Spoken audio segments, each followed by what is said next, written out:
Subhanaka la ilma lana illa ma 'allamtana innaka antal alimul hakim. Rabbi zidna ilma warzuqna fahma. Wala hawla wala quwwata illa billahil aliyil azim. Wala hawla wala quwwata illa billahil aliyil azim. Wala hawla wala quwwata illa billahil aliyil azim. Rabbana iftah bainana wa baina qaumina bil haqq wa anta khairul fatihin, amma ba'. Yang dihormati Fadil Tuan Imam, ahli jawatan kuasa masjid, pimpinan masyarakat setempat, sidang jemaah yang dirahmati oleh Allah Subhanahu Wa Taala sekalian. Alhamdulillah, syukur pada Allah Subhanahu Wa Taala kerana dengan limpah kurnia, taufik dan hidayah, Allah Subhanahu Wa Taala beri kita kesempatan lagi untuk kita hadir ke rumah Allah ini untuk kita melakukan ibadat dan kita diberi lagi umur buat seketika ini untuk kita melakukan bekalan sebelum bila-bila masa sahaja daripada saat ini kita akan dijemput oleh Allah Subhanahu Wa Taala ke alam yang berikutnya. Maka insya-Allah kita berdoa mudah-mudahan Allah Subhanahu Wa Taala mengekalkan kita di dalam iman dan sehinggalah kita bertemu dengan Allah Subhanahu Wa Taala. Jadi kita menyambung lagi kitab kita ni, insya-Allah. Kita sampai ke apa dia? 7 ya.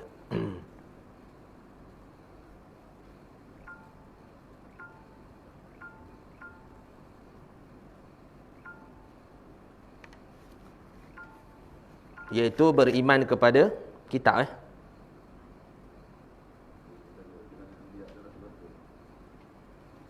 Tak habis lagi.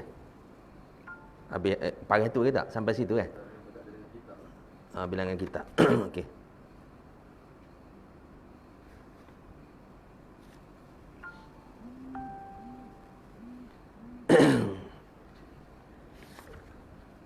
Bismillahirrahmanirrahim. Qala al-musannif rahimahullahu taala wa nafa'ana bi ulumi fid dharain amin ya rabbal alamin. Berkata pengarang kitab rahimahullahu taala, beriman kepada kitab, bilangan kitab yang diturunkan kepada Rasul alaihi wassalatu wassalam.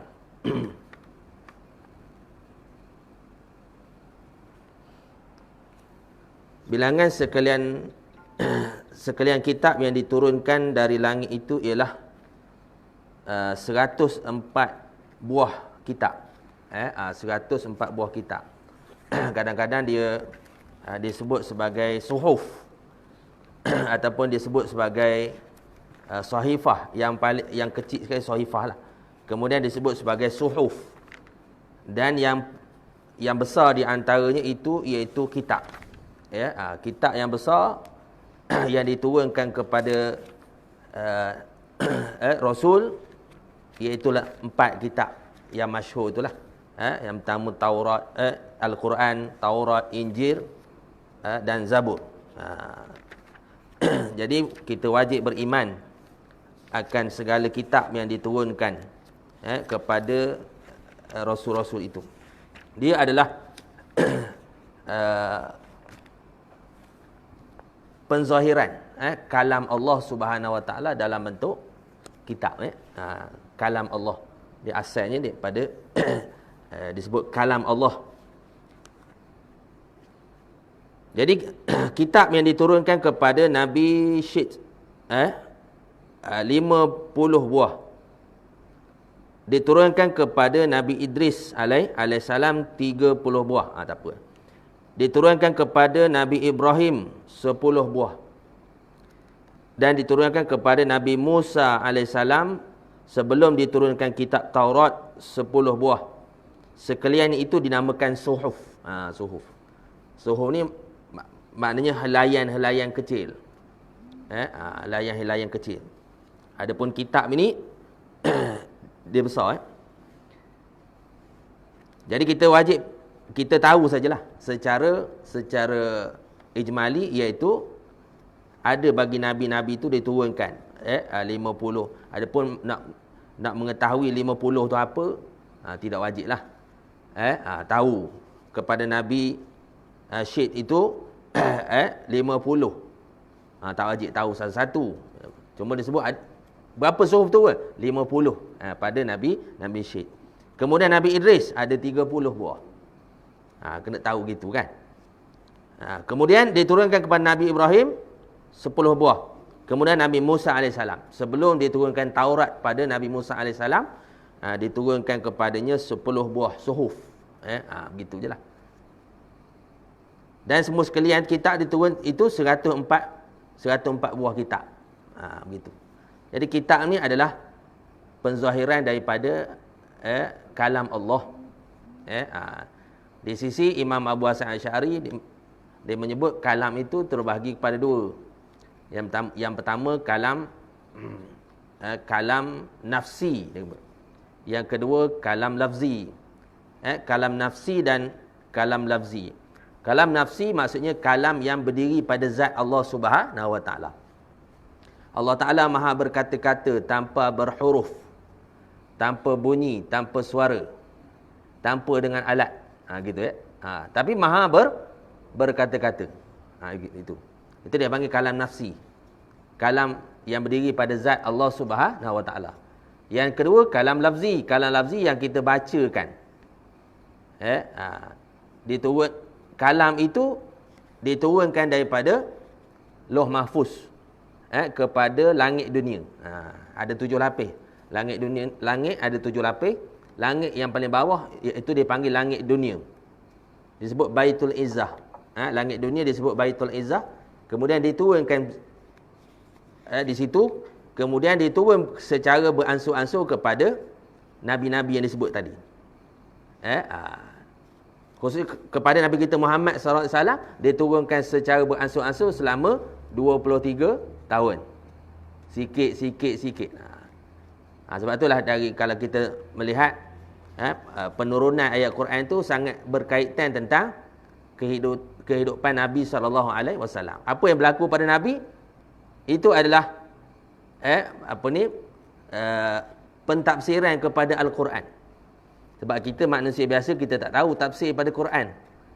Turun Quran tu kita tak tahu macam mana nak terjemahkan dalam kehidupan.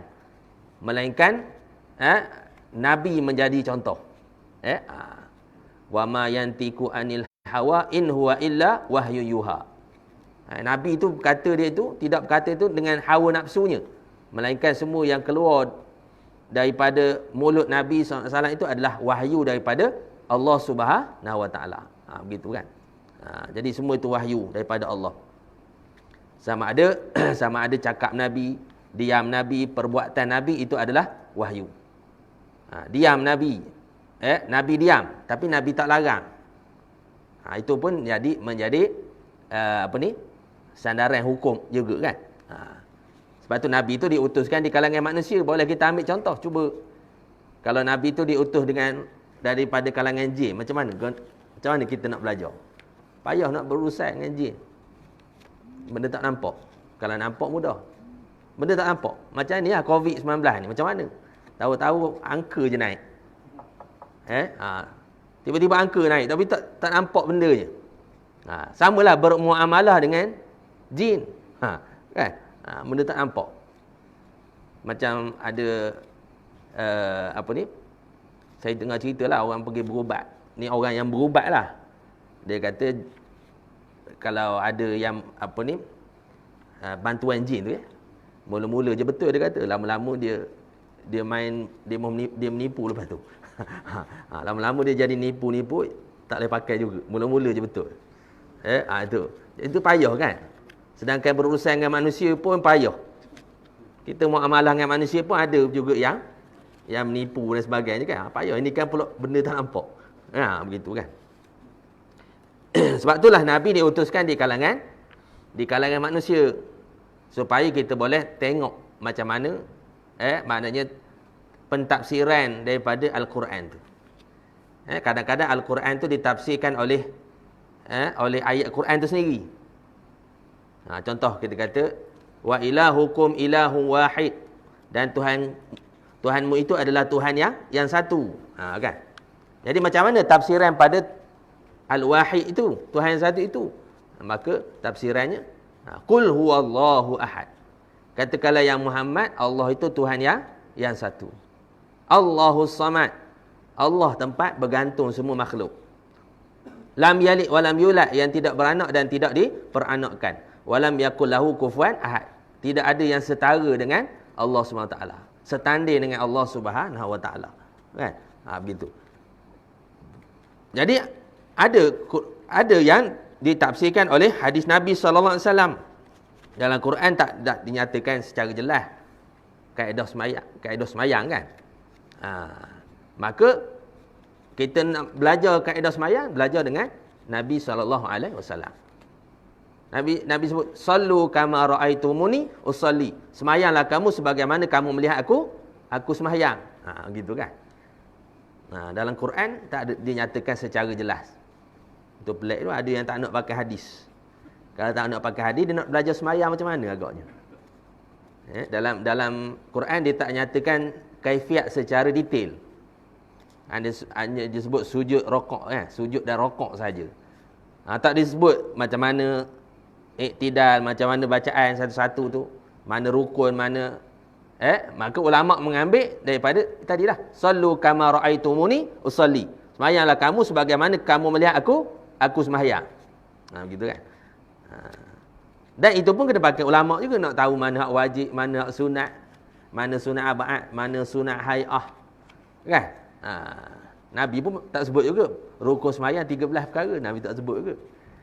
Jadi Nabi cuma sebut sallu kama raaitumuni usalli. Sembahyang kamu sebagaimana kamu melihat aku sembahyang. Jadi yang melihat Nabi sembahyang tu antaranya sahabat-sahabat. Kemudian dikumpulkan hadis-hadis sahabat itu oleh antara Al-Bukhari Muslim kan. Sahih Bukhari Muslim. Jadi ulama fiqh tengok dalam Sahih Bukhari Muslim. Ada yang sahih selepas daripada Al-Quran kan, hadis, iaitu Bukhari Muslim. Jadi tengok dalam tu. Benda yang Nabi tak pernah tinggal. Takbiratul ihram, qiyam, Fatihah. La salatan liman lam yaqra illa bi Fatihatil kitab. Tak ada solat, maknanya mestilah solat tu mesti ada Fatihatil kitab. Mesti ada membaca surah Al-Fatihah. Sebab apa? Dia rukun, Nabi tak pernah tinggal. Jadi ulama tulis dah. Ulama susun itu sebagai salah satu daripada rukun solat. Kan? Qiyam, rokok, iktidal, sujud, duduk antara dua sujud, itu perbuatan tu. Kemudian rukun pula ada rukun qalbi, ada rukun qauli, ada rukun fi'li. Jadi ulama yang susun tu. Payah juga ya. Ada orang dia tak nak pakai Imam Syafi'i. Dia tak nak pakai Imam Mazhab, kan? Jadi sedangkan macam mana? Dia terus rujuk kepada hadis. Letih kita nak belajar sembahyang, buka Sahih Bukhari. Siapa yang tamat Sahih Bukhari, Sahih Muslim?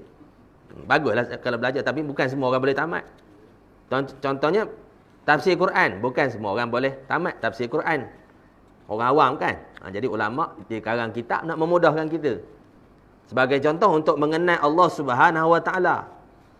Kalau nak kenal Allah Subhanahu Wa Taala, semua kena buka tafsir Quran. Siapa yang tamat tafsir Quran? Jadi ulama dia keluarkan poin-poin daripada Al-Quran itu. Maka dia sebut sekurang-kurang yang wajib bagi tiap-tiap mukallaf mengenal Allah SWT, iaitu 20 sifat. Bukan makna semua sifat Allah 20. Bukan. Maksudnya sekurang-kurang fardu ain kita nak kenal Allah 20 sifat. Adapun sifat Allah 20 je? Banyak. Sifat Allah banyak lagi. Bukalah. Maknanya selepas kita dah lepas fardu ain, kita dah ada peluang untuk belajar lagi, belajarlah sampai mati belajar. Belajar tafsir pula, belajar hadis. Dan sebagainya lah. Begitu. Tak dinafikan dalam Quran tu ada ayat tentang akidah, ada ayat tentang ibadat kan. Ada ayat tentang akhlak. Dalam hadis pun ada hadis menyebut tentang akidah, ada hadis menyebut tentang ibadat, syariat, ada hadis menyebut tentang akhlak kan. Tapi siapa yang boleh ambil cedok sesuatu? Kan? Jadi kita amalkan saja apa yang ulama dah susun kan. Begitu. Tak apalah orang yang ada ilmu dia berbincang sama orang ilmu. Cuma masalah kadang-kadang orang yang berilmu bincang perkara yang khilafiyah, furu'iyah dalam media sosial. Bincang secara terbuka. Sedangkan orang awam ni dia belajar supaya sah fardu ain, kemudian sah ibadat. Tapi dia dedahkan dengan ilmu fardu kifayah ataupun ilmu khilafiyah kan, secara terbuka. Tak apalah. Betul lah al-khilafur rahmatun, tetapi di situ orang awam ada tahap ilmu dia. Dia tak sampai tahap para ustaz umpamanya kan, contoh. Gitu. Okey. Dan kemudian diturunkan kepada Nabi Musa kitab Taurat. Diturunkan kepada Nabi Musa alaihissalam, iaitu kitab Taurat. Taurat diturunkan kepada Nabi Musa dalam bahasa Qibti. Dia asal maknanya kalam itu diturunkan daripada Lauh Mahfuz kepada apa? Kepada Baitul Izzah. Dalam apa? Bahasa Arab. Bahasa Arab. Bahasa syurga. Bahasa Arab tu bahasa syurga. Cuma diturun pada Nabi Musa di mana? Nabi Musa di Mesir. Jadi bahasa tu dia turun kepada Nabi Musa dalam bahasa Qibti. Dalam bahasa Qibti. Kemudian diturun pada Nabi Isa AS dalam bahasa Suryani. Ada bahasa cikgu, bahasa Qibti lagi.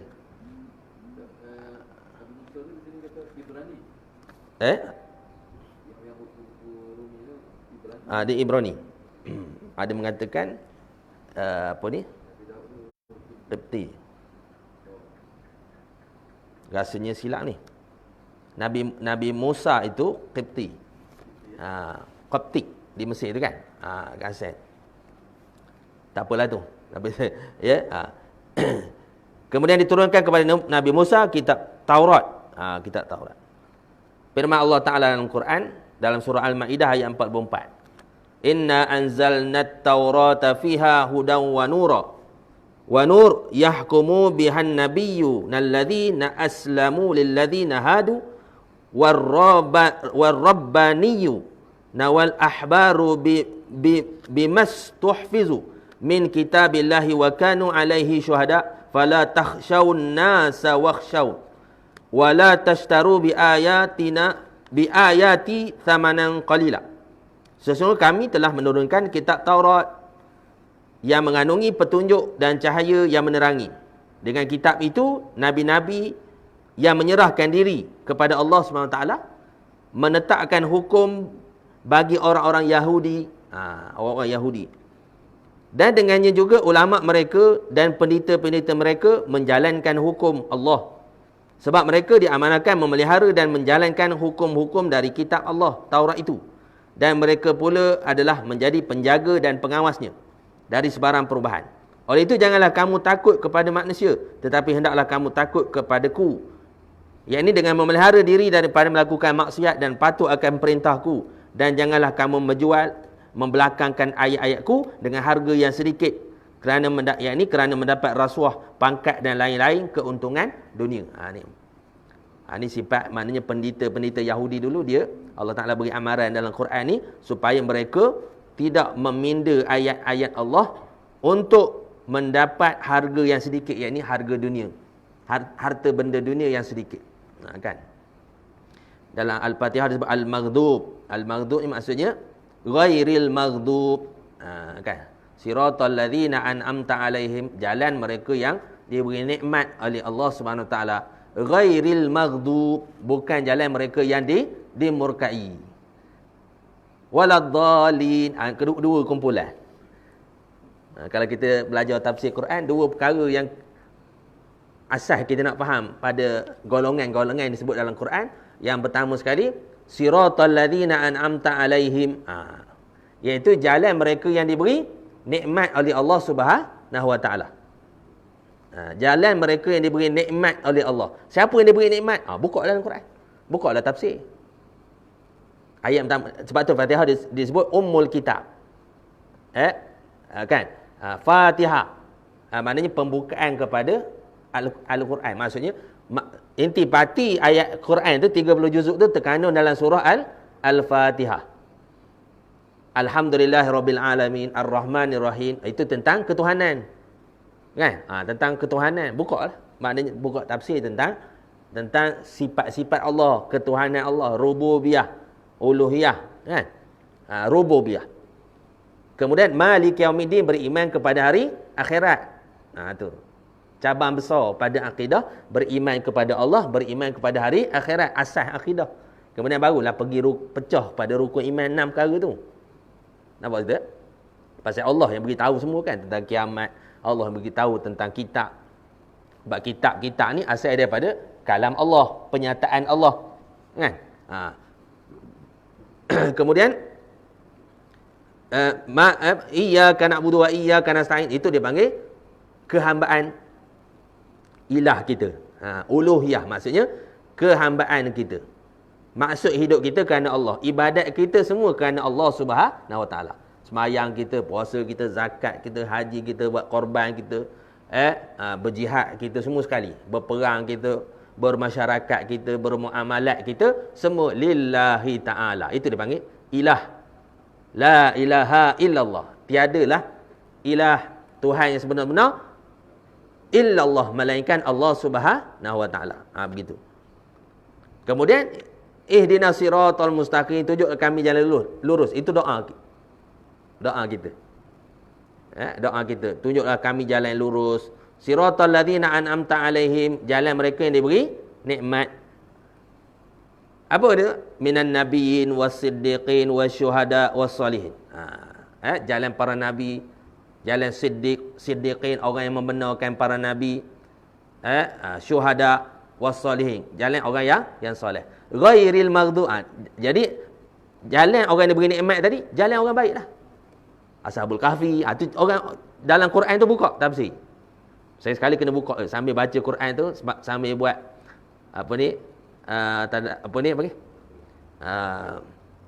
bulan puasa tu.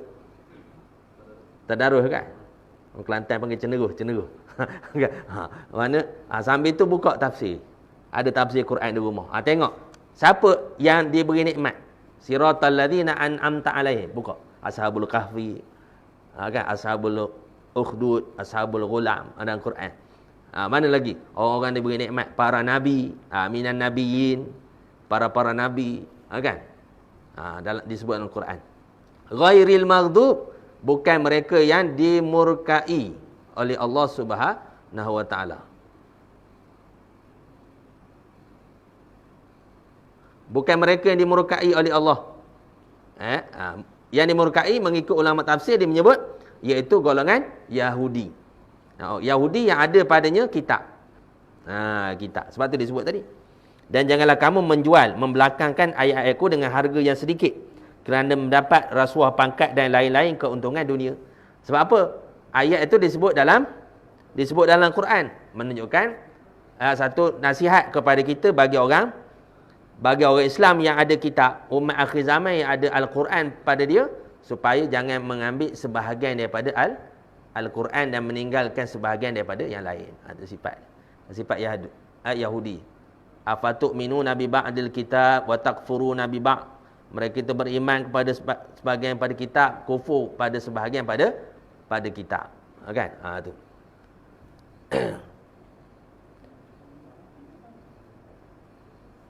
Itu benar Taurat diturunkan kepada Nabi Musa AS. Dan diturunkan kepada Nabi Isa AS kitab Injil. Kitab Injil dalam bahasa Suryani. Firman Allah SWT, wa qaffayna ala atharihim bi Isa bin Maryam musaddiqan lima baina yadayhi minat Taurah wa atainahu al-Injila fihi hudan wa nurun wa musaddiqan lima baina yadayhi minat Taurah wa hudan wa mau'izatan lil muttaqin. Surah Maidah. Dan kami utuskan Nabi Isa ibnu Maryam mengikuti jejak langkah mereka, yakni nabi-nabi Bani Israel. Untuk membenarkan apa yang telah ada di hadapannya dari kitab Taurat, dan kami telah memberikan kepadanya kitab Injil yang mengandungi petunjuk hidayah dan cahaya yang menerangi, sambil mengisahkan benarnya apa yang telah ada di hadapannya dari kitab Taurat, serta menjadi petunjuk dan nasihat pengajaran bagi orang-orang yang hendak bertakwa. Ini diturunkan kitab Injil kepada Nabi Isa ibnu Maryam. Kemudian seterusnya, tu kita. Jadi walaupun kita beriman kepada Al-Quran, tapi kita wajib percaya semualah. Asal walaupun sekarang ni dah pindah, Injil dah berapa kali pindah dah. Berapa kali versi dah. Ada benda dia panggil perjanjian lama, perjanjian macam-macam lah kan. Begitu. Dan diturunkan kepada Nabi Isa AS Injil dalam bahasa Suryani, dan diturunkan kepada Nabi Daud kitab Zabur. Dalam bahasa saya rasa terbalik ni. Qibti Nabi Musa AS, bahasa Qibti. Nabi Daud AS bahasa Ibrani. Firman Allah Ta'ala, wa rabbuka a'lamu biman fis samawati wal ard wa laqad faddalna ba'dan nabiyya ala ba'din wa ataina Dauda wa Zabura. Dan Tuhanmu, Muhammad, wahai Muhammad, lebih mengetahui akan sekalian makhluk yang ada di langit dan di bumi, dan sesungguhnya kami telah melebihkan setengah nabi atas setengah yang lain, dan kami telah memberikan kitab Zabur kepada Nabi Daud alaihissalam. Nabi Daud alaihissalam diberi kitab Zabur. Kita wajib percayalah. Tak boleh kita kata Zabur ni betul ke dia turun pada Nabi Daud alaihissalam? Tak ada lah. Tak ada. Kitab Zabur tidak diturunkan kepada Nabi Daud alaihissalam, tak boleh. Kita wajib yakin. Walaupun kita tak tahu. Sama macam tadi Injil diturun kepada Nabi Isa alaihissalam. Isa alaihissalam adalah Rasul Allah. Yang hamba Allah yang yang membawa risalah Allah Subhanahu Wa Taala. Sebab tu kalau kita sebut Isa, Jesus kan. Kristian sebut Jesus. Walaupun gambaran dia, kepahaman dia tentang Isa itu salah. Dia mengatakan Isa itu salah satu daripada Tuhan, anak Tuhan. Tapi kita tak. Kita menyebut Isa itu adalah hamba Allah. Rasul Allah Subhanahu Wa Taala. Nabi, kan? Nabi Allah, Rasul Allah. Begitu.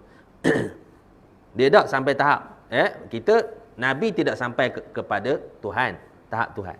Umpama golongan Yahudi, dia mengatakan bahawa Nabi Uzair itu Tuhan, anak Tuhan. Orang Arab zaman jahiliah mengatakan malaikat anak Tuhan. Malaikat anak perempuan Tuhan. Sebab tu sampai ketika masyarakat jahiliah, masyarakat musyrikin jahiliah tu, mereka itu membunuh anak perempuan. Mudah-mudahan dapat keuntungan dengan bunuh anak perempuan. Ataupun kalau ada anak perempuan, dia boleh mendatangkan musibah dalam keluarga. Boleh mendatangkan musibah dalam keluarga, ataupun bawa sial lah, bawa sial. Kata bawa sial. Begitu. Dan kadang-kadang bila lahir anak perempuan, dia tak boleh jadi juru cakap kepada kabilah-kabilah dia. Masyarakat jahiliah tu dia ada kabilah dia. Macam kita sekarang lah, kalau anak perempuan tak boleh jadi tok empat. Ada perempuan yang tok empat, ada tak? Ada. Perempuan jadi ketua kampung ada. Tapi jarang lah. Jadi maksudnya kalau anak perempuan tak boleh jadi ketua kampung lah. Tak boleh buat kerja bertukang, tak boleh macam-macam. Banyak pekerja yang terbatas lah orang perempuan ni. Jadi dia kata, ini tak buat untung dalam keluarga. Akhir sekali tanam. Dan ada di kalangan masyarakat jahiliah tu, dia pun tak tahu ngapa dia tanam anak dia. Sebab dah jadi budaya dalam masyarakat. Orang sebelah tanam. Yaudah sekampung tanam. Akhir sekali dia tanam juga.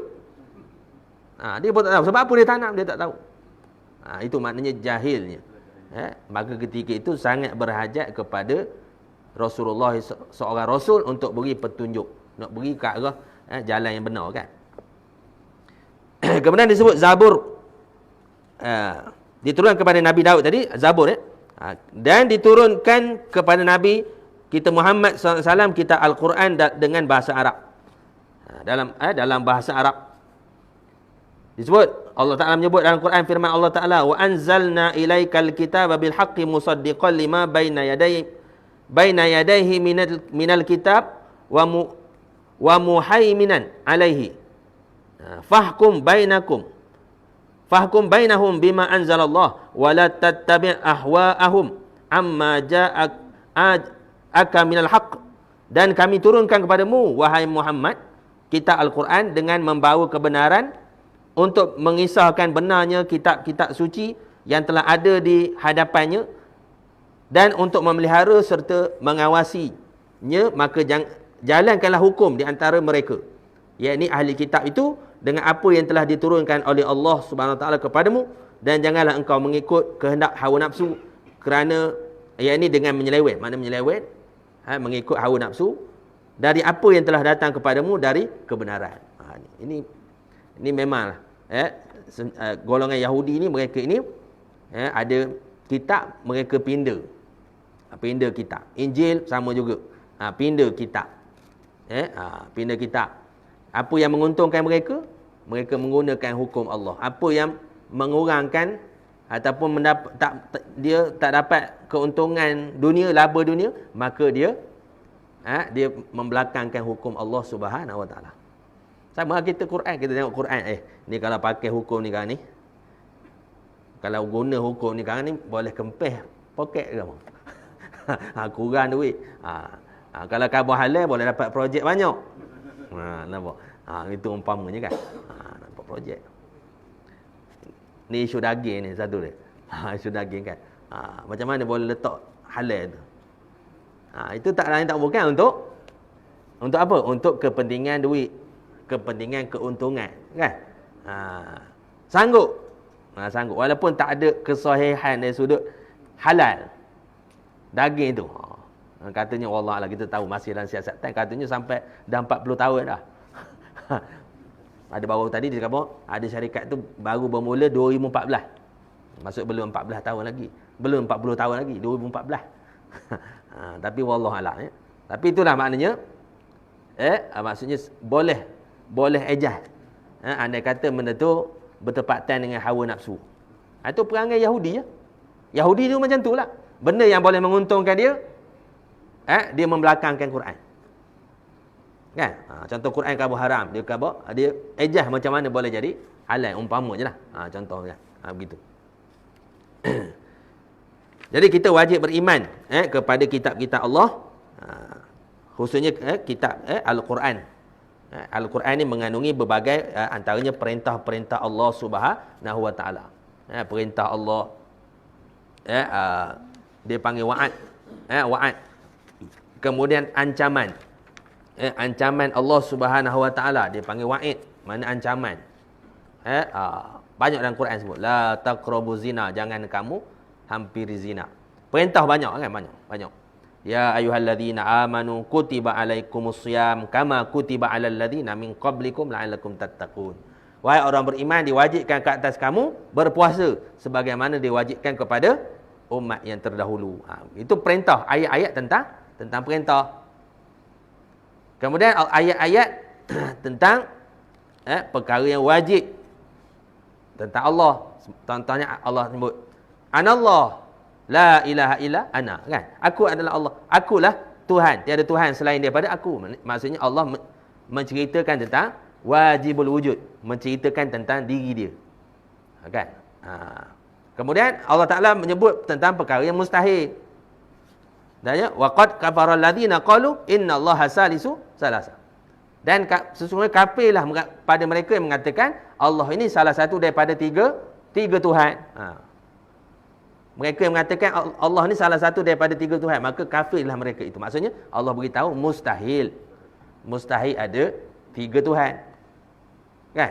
Banyak ayat. Kemudian Allah Taala menyatakan tentang makhluknya, banyaklah. Allazi khalaqas samawati wal ard. Inna fi khalqis sama wa ikhtilafil laili wan nahari laayatin liulil albab. Di sebalik kejadian malam dan siang, pertelingkahan malam dan siang ini, pertukaran malam dan siang ini, terdapat tanda kebesaran Allah bagi orang yang nak berfikir. Itu cerita tentang alam. Banyaklah ayat-ayat tentang alam ni. Allah jadikan bumi, langit, bukit, bukau semua sekali kan. Begitu. Itu maknanya cerita tentang perkara yang harus. Ataupun khabar, cerita. Allah Ta'ala cerita tentang Ashabul Kahfi dalam Quran. Cerita tentang Nabi-Nabi terdahulu kan. Cerita tentang Zulqarnain. Siapa Zulqarnain? Kalau Allah tak beritahu, kita tak tahu. Siapa Zulqarnain? Tak tahu zaman bila. Ada kata sebelum Nabi Musa AS. Ada pendapat ulama mengatakan selepas Nabi Musa AS. Tak tahu. Zulqarnain. Luqman. Antaranya kan. Luqmanul Hakim. Dan sebagainya lah. Begitu. Jadi itu maknanya Allah Ta'ala menyatakan dalam kitabnya. Namun bagi kita, umat Islam, kita iktiqad kita, kitab itu adalah qadim. Kalam Allah yang qadim. Ahli sunnah wal jamaah. Golongan Mu'tazilah mengatakan mana kitab itu adalah makhluk. Quran itu adalah makhluk. Kita tahu Quran itu adalah kalam Allah yang qadim. Betul lah, buku kertas itu memanglah makhluk. Dakwah itu makhluk lah. Tapi akidah kita mesti kita menyebut, kita yakin dalam hati kita bahawasanya Quran itu adalah kalam Allah yang qadim. Bimbang tersentuh antara kalam lafzi dengan kalam hakiki tadi, kalam nafsi. Kalam nafsi yang berdiri pada zat Allah yang tidak bersuara, yang tidak berhuruf. Begitu kan? Itu bimbang situ. Bimbang tersentuh situ ya. Jadi keyakinan kita begitu. Kita faham lah bila kita baca Quran itu adalah seolah-olah Allah berkata-kata. Kan? Contoh kita tengok TV lah, tengok TV ya. Kita tengok TV, siapa cakap? Pengarah kesihatan. Pengarah kesihatan kan? Kementerian Kesihatan. Jadi dia bercakap isu COVID-19. Kan? Kita tengok TV ni. Jadi yang bercakap tu dia ada dalam TV tak? Tan Sri Nur Hisham tu ada dia dalam TV tu. Kita tengok TV ada muka dia kan. Dia umumkan kes COVID-19 sudah meningkat kepada 1,000. Dia umumkan. Jadi dalam TV tu ada dia. Ada tak Tan Sri Nur Hisham tu dalam TV ada tak? Dalam TV tu ada. Dalam TV ada. Ada dia dalam TV tu. Ke dia nyuruk dalam kotak TV tu? Dalam TV tu ada wayar je. Ada wayar, ada apa? Ada mentol lampu, ada pelak, ada tu je lah. Dia dalam TV tu? Tak ada, dia tak ada. Dia kat mana? Dia kat Putrajaya tu. Dia tak ada kat situ. Jadi tapi kita faham. Cuba kalau kita tengok TV. Siapa cakap tu? Ini TV kata. Padahal ada muka Menteri Kesihatan kan? Kita, ini TV. Orang kata kita sihat ke gila? Orang kata kita sihat ke gila? Kita tengok dalam TV tu muka Tan Sri Nur Hisham umumkan COVID-19. Lepas tu kita kata bukan dia tu TV. Cakap ada siaran langsung tu lain pula. Ini nak cerita nak khabar dia ada ke tidak dalam TV tu. Dia ada tak dalam TV tu? Tak ada. Tapi kalau kita khabar, siapa yang bercakap dalam TV tu? Tu TV bercakap. Orang khabar kita gila ke sihat? Gila lah. Tapi kita boleh faham lah. Yang bercakap tu dia lah. Walaupun dia tak ada dalam TV tu. Sama lah kita baca Quran. Kita baca Quran, siapa yang bercakap? Allah yang bercakap. Walaupun kertas itu kertas. Itu i'tiqad kita. Tapi golongan Mu'tazilah yang keluar daripada ahli sunnah, dia kata Quran itu makhluk. Mentah-mentah gitu je. Tak boleh. Kita ahli sunnah kita kata Quran itu adalah kalam Allah yang qadim. Walaupun kertas, betul lah kertas itu makhluk lah, tapi keyakinan kita, akidah kita mesti tetapkan dalam hati kita itu adalah kalam Allah. Semualah termasuklah kalau kita boleh boleh melihat balik Zabur, Taurat, Injil, cuma ada pada tangan kita ada, iaitu Al-Quranul Karim. Sebab tu dekat nak kiamat nanti Al-Quran ni akan ayat tu akan kosong naik ke langit. Sebelum kiamat. Begitu.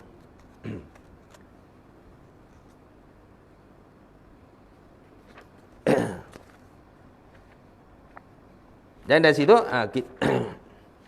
habis itu dia pendek saja tajuk di sini.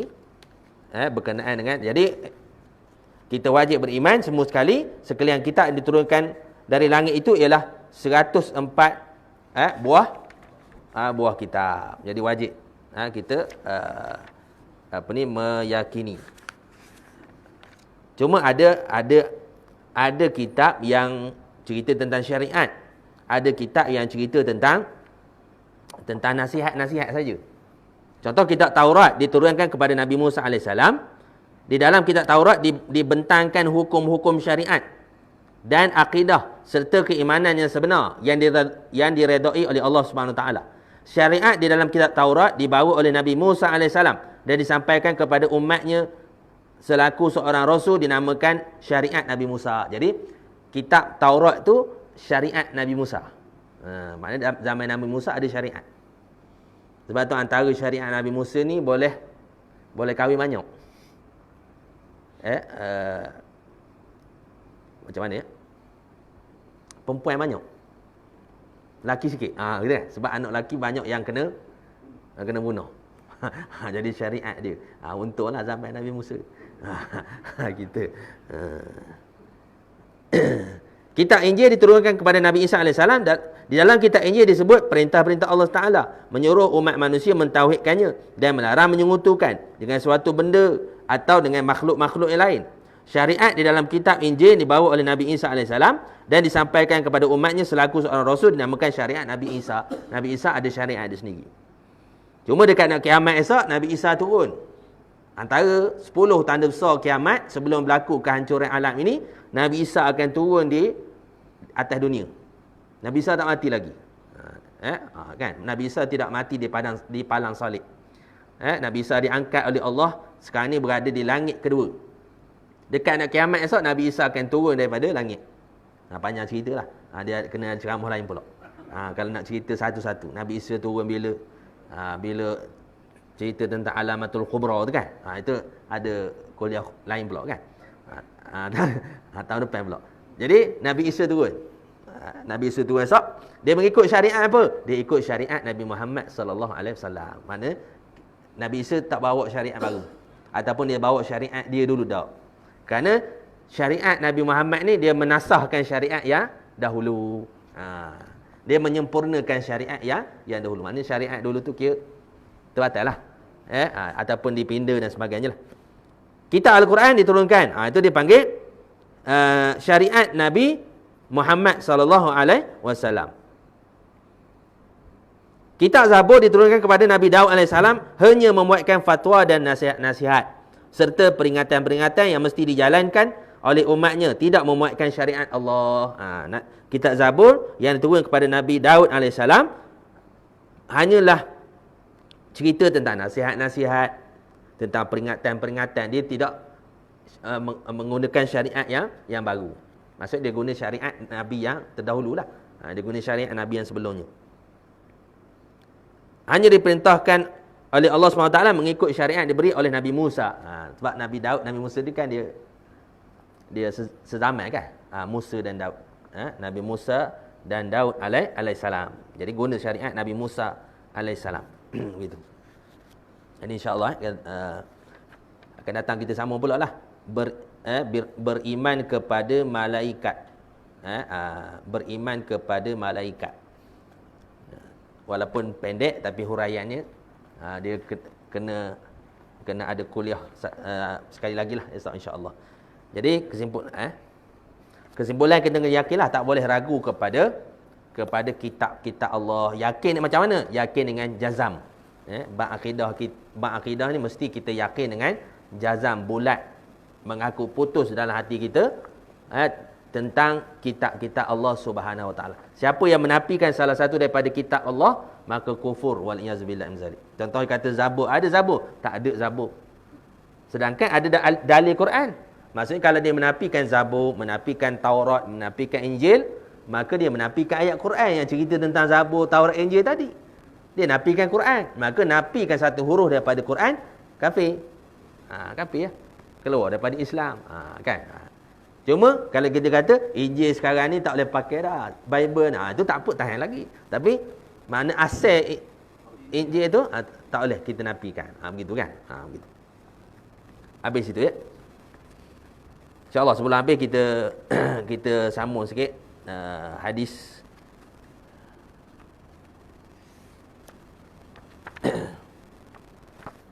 tentang 40 hadis huru-hara hari kiamat. Yang terakhir sekali kita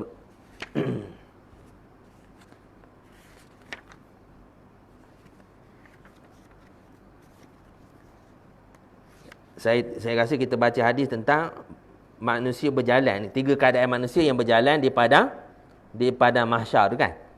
Ada yang berjalan dalam keadaan menaiki kenderaan. Ada yang berjalan dalam keadaan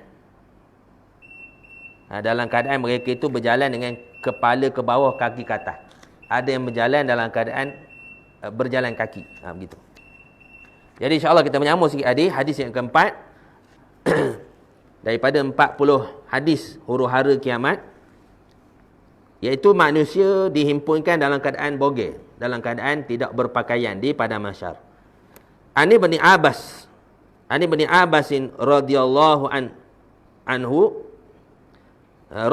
anhu maqala khataba Rasulullah sallallahu alaihi wasallam faqala ya ayuhan nas innakum mahsyuruna ila Allah hufatan uratan ghurlan thumma qala kama bada'na awwala khalqin nu'iduhu wa'dan alaina inna kunna fa'ilin ila akhir ayat.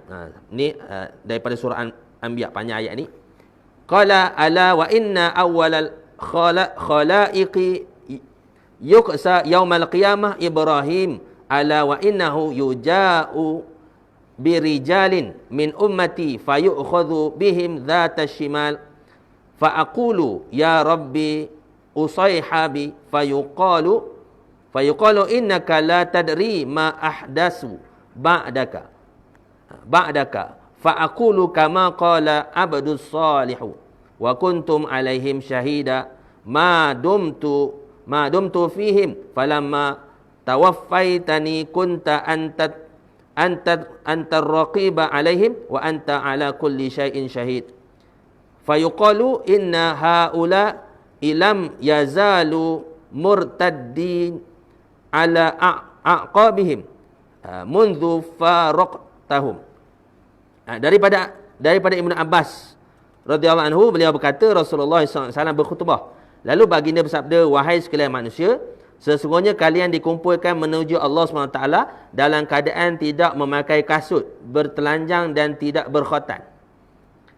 Kemudian baginda bersabda, bagaimana kami telah memulakan penciptaan pertama, begitulah kami akan mengulanginya. Itulah suatu janji yang pasti kami tepati. Sesungguhnya kamilah yang akan melaksanakannya. Ketahuilah, sesungguhnya makhluk pertama diberi pakaian pada hari kiamat ialah Ibrahim. Ibrahim AS. Ketahuilah, sesungguhnya beberapa orang daripada umatku akan didatangkan lalu mereka diambil menjadi golongan kiri. Aku berkata, wahai Rabb, sahabat-sahabatku, dikatakan sesungguhnya engkau tidak tahu apa yang mereka lakukan sejak peninggalanmu.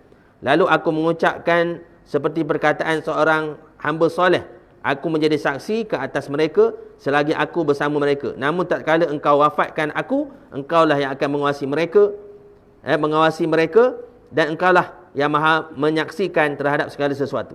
Lalu dijawab, mereka sentiasa kembali ke belakang, yang murtad sejak engkau tinggalkan mereka. Jadi Nabi melihat umat dia itu ada yang disebut dalam keadaan disebut golongan kiri.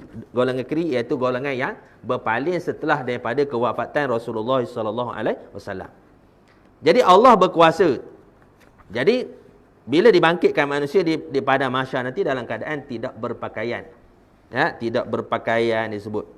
Tidak berkhotan, tidak bermakai kasut, bertelanjang dan tidak berkhotan. Ini dalil menunjukkan bahawa manusia di akhirat nanti kita semua maknanya bangkit dalam jasad yang baru.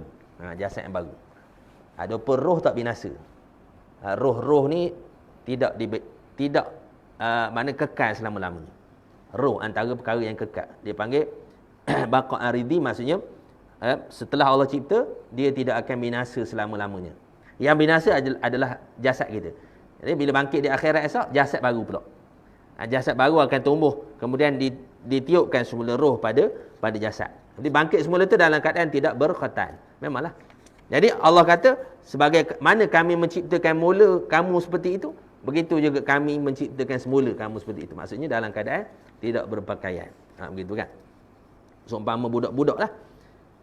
Jadi Allah berkuasa mencipta manusia daripada tiada kepada ada. Maka untuk membangkitkan semula manusia yang telah hancur, tulang belulangnya, itu ia bukanlah suatu perkara yang sukar atau mustahil bagi Allah. Boleh. Itu yang kita sebut itu kan. Antara yang tidak binasa, iaitu satu biji, satu tulang dalam tulang dalam tongkeng tu, namanya ajbu zanak. Tulang tu tidak binasa. Dan akan tumbuh segala jasad-jasad tulang menulang, maknanya dia pada biji benih itulah, kan? Kemudian ditiup roh, bangkit semula. Allah berkuasa membangkitkan semula manusia dalam keadaan tubuh asal mereka sewaktu dijadikannya, iaitu dalam keadaan tidak berpakaian, tidak memakai alas kaki dan tidak berkhotan. Terpulang pada Allah. Allah Maha Kuasa. Daripada tak ada pun Allah boleh buat. Ini kan mana Allah jadikan semula yang serupa kan. Kemudian Allah SWT mengeluarkan manusia daripada perut ibu mereka dalam keadaan tidak berpakaian. Maka begitu juga mereka akan dibangkitkan daripada mahsyar dalam keadaan tidak berpakaian.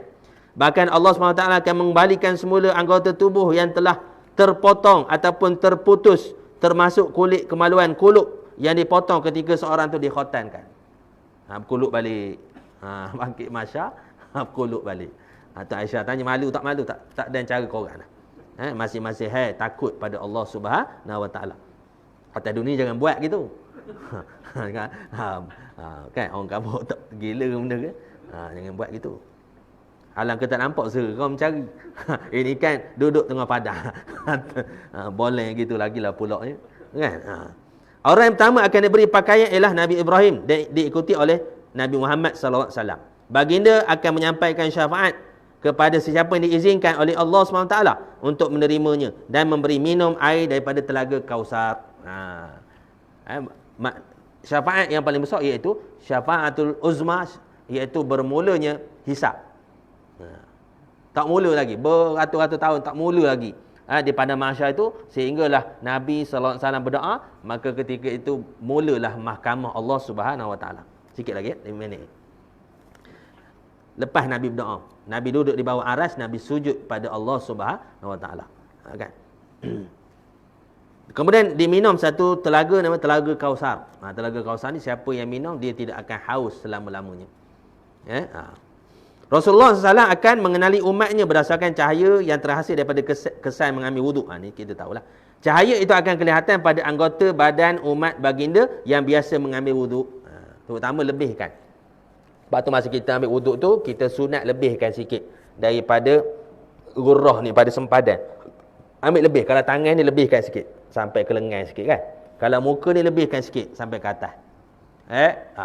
Lebihkan sikit pada belakang telinga ataupun bawah ke halko ni sampai ke air. Bukan maksudnya jeruh air dak. Banyak betul dak. Maksudnya lebih sapu tu. Kaki lebihkan sikit atas pada mata kaki. Apa ni buku lali tu atas. Tangan pun sama dan sebagainya lah. Bukan.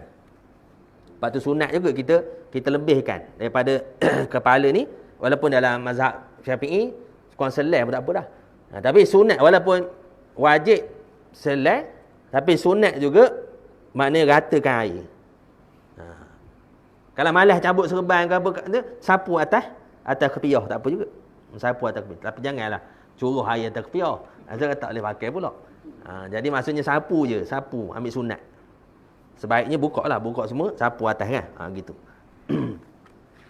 Namun ada sebagai umat baginda yang akan diheret oleh para malaikat ke neraka, meskipun pada anggota badan mereka mempunyai cahaya kesan wuduk. Hal itu disebabkan mereka berpaling dari jalan kebenaran yang dibawa oleh Rasul. Ada juga yang semayang tetapi dia berpaling pada Rasul. Semayang, puasa, zakat. Tapi bila orang sebut hukum Allah, dia tak percaya. Dia tak percaya. Dia kata bahawa ini semayang. Ataupun dia dan sebagainya lah. Begitu kan, walaupun dia semayang. Sebab tu sebelum jumpa Nabi tu, ada satu kumpulan manusia di padang mahsyar tu, dalam keadaan Nabi boleh kenal cahaya pada anggota wuduk dia tu kan. Tiba-tiba nak pergi kepada Nabi, malaikat Jibril tahan separuh. Tahan separuh. Nabi kata, ini kan umat aku. Betul, mereka ini umat kamu, tetapi mereka membelakangkan hak Allah dan Rasul. Kan, orang semayang, puasa, zakat umpamanya, ataupun dia tidak menjaga hak orang lain, jiran, tetangga tak jaga. Semayang, puasa, zakat.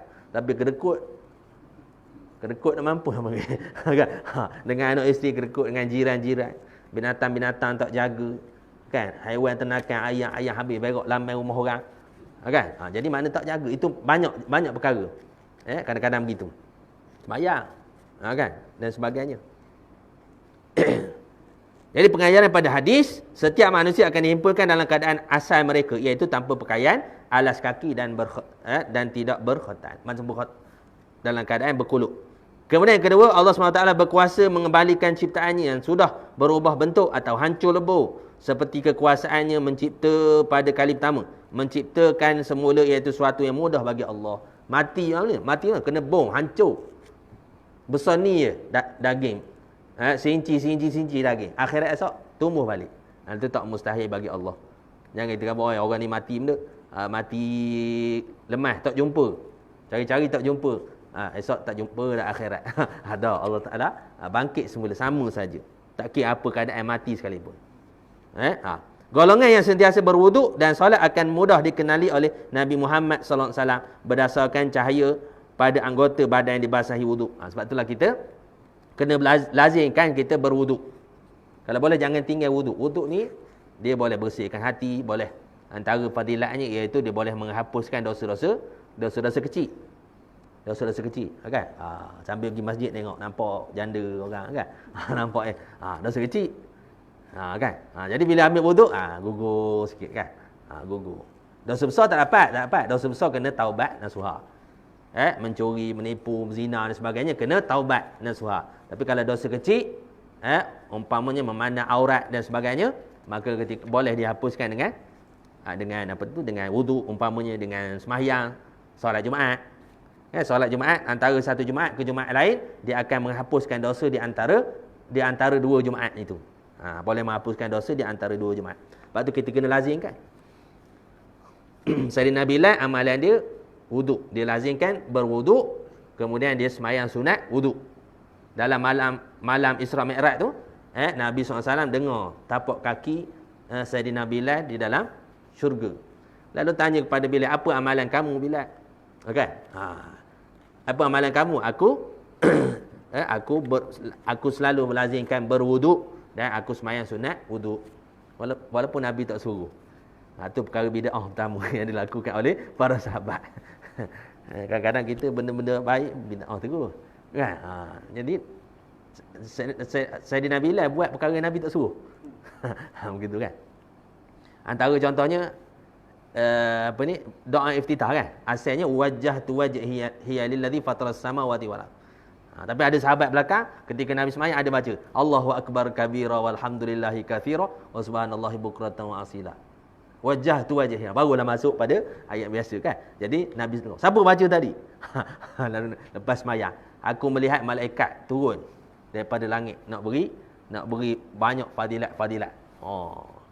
Nampak walaupun Nabi tak tu, tapi sahabat baca. Itu antara ada perkara yang sahabat buat Nabi Nabi tak suruh, tapi Nabi terima kan Allah beri petunjuk akan menerima amalan tu.